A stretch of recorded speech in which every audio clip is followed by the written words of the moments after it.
আসসালামু আলাইকুম প্রিয় দর্শক, যে যেখান থেকে দেখছেন আশা করছি সবাই অনেক অনেক ভালো আছেন। আজকে রেসিপিতে তৈরি করে দেখাবো গরুর মাংস দিয়ে বিরিয়ানি। চলুন তাহলে শুরু করা যাক। আমি এখানে 1.5 কেজি গরুর মাংস আগে থেকে দিয়ে পরিষ্কার করে রেখেছি। মাংসগুলো তেমন বড়ও করিনি তেমন ছোটও করিনি, মাঝারি ধরন করে কেটে নিয়েছি। এখন চুলায় চলে আসলাম। চুলাটা কড়াই বসে তেল দিয়ে দিলাম। আমি এখানে সরিষার তেলটা ব্যবহার করছি, আপনারা চাইলে সয়াবিন তেলটা ব্যবহার করতে পারবেন। সরিষার তেল দিয়ে বিরিয়ানিটা রান্না করলে খাবারের স্বাদটা কিন্তু বহুগুণ বেড়ে যায়। এখন আমি 1 চিমটি কাঁচা জিরা দিয়ে দিলাম, 2টা কালো এলাচ, 2টা সাদা এলাচ। এলাচগুলো অবশ্যই থেতো করে দিতে হবে। দারচিনি, তেজপাতা, একটা রসুনের কোয়া, 1 কাপ পেঁয়াজ কুচি, সবগুলো উপকরণ তেলের সাথে ভালো করে ভেজে নিতে হবে।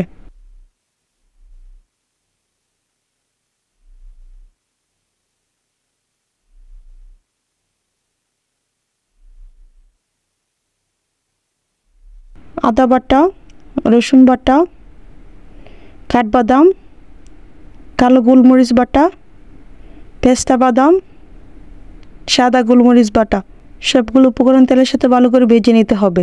যেহেতু রাঁধুনি মশলা দিয়ে রান্না করব, আপনারা চাইলে এটি স্কিপ করতে পারবেন। যে এই মশলাগুলো যদি ব্যবহার করেন তাহলে কিন্তু বাবুর্চিদের স্টাইলে বিরিয়ানি রান্না করতে পারবেন।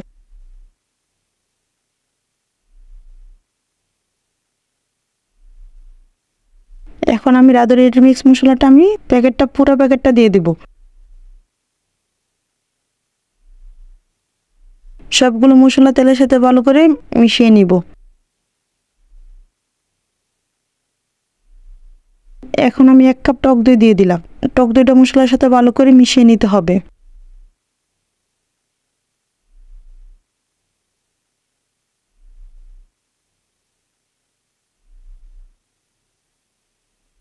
সবগুলো মশলা কষানোর জন্য আমি অল্প একটু পানি দিয়ে দিলাম। মশলাটা কিন্তু অবশ্যই সময় নিয়ে ভালো করে কষাতে হবে। যে কোনো রান্নায় যদি মশলাটা ভালো করে কষান তাহলে কিন্তু রান্নার স্বাদটা বহুগুণ বেড়ে যায়। এখন আমি ঢাকনা দিয়ে দিলাম।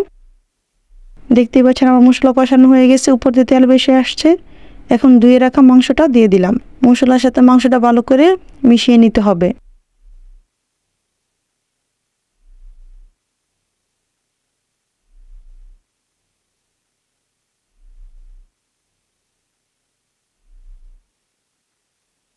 যেহেতু আমি হাই হিটে রান্না করব না, লো আঁচে রান্না করব, তাই আমি পানির পরিমাণটা কম দিয়ে ঢাকনাতে ঢেকে দিলাম।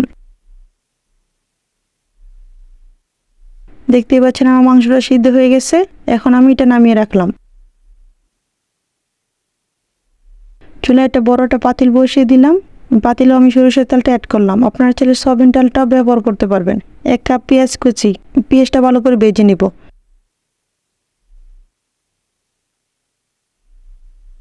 যেহেতু মাংসের সাথে আমি সব মশলা অ্যাড করেছি, তাই এখানে আমি মশলা পরিমাণটা কম দিলাম। 1/2 চা চামচ করে আদা রসুন বাটা দিয়ে দিলাম।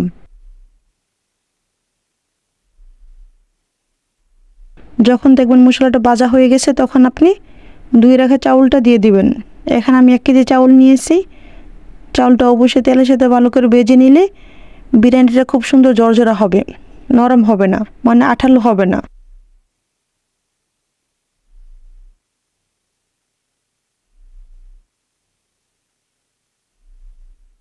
যেহেতু আমি এখানে 1 কেজি পোলার চাউল নিয়েছি, তাই আমি 1.5 কেজি পানি মেপে দিলাম। পানির পরিমাণটা যদি পারফেক্ট থাকে তাহলে কিন্তু বিরিয়ানিটা খুব সুন্দর ঝরঝরা হবে। এখন আমি ঢাকনা দিয়ে ঢেকে দিলাম।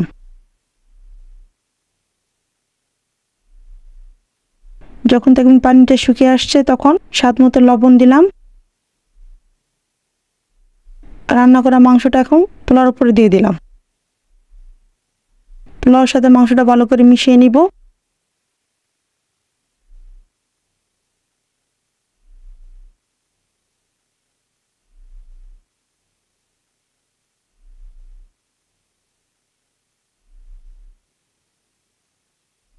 চার পাঁচটা কাঁচামরিচ দিয়ে দিলাম।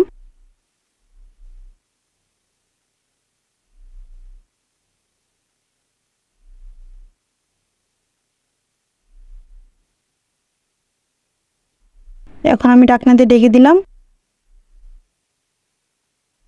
দেখতেই পাচ্ছেন আমার রান্না করা শেষ। চুলা বন্ধ করে দিলাম। চাউলটা কিন্তু একদিক দিয়ে ফুটেছে, একদিক দিয়ে ফুটেনি এরকম না। পোলাওটা কিন্তু খুব সুন্দরভাবে ঝরঝরা হয়ে গেছে। আপনাদের কাছ থেকে দেখাই, দেখতে কিন্তু অনেক লোভনীয় দেখা যাচ্ছে, খেতেও কিন্তু দারুণ মজার।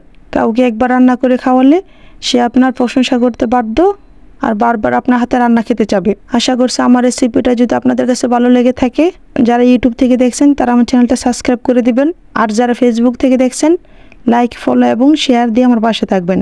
ধন্যবাদ সবাইকে। আসসালামু আলাইকুম।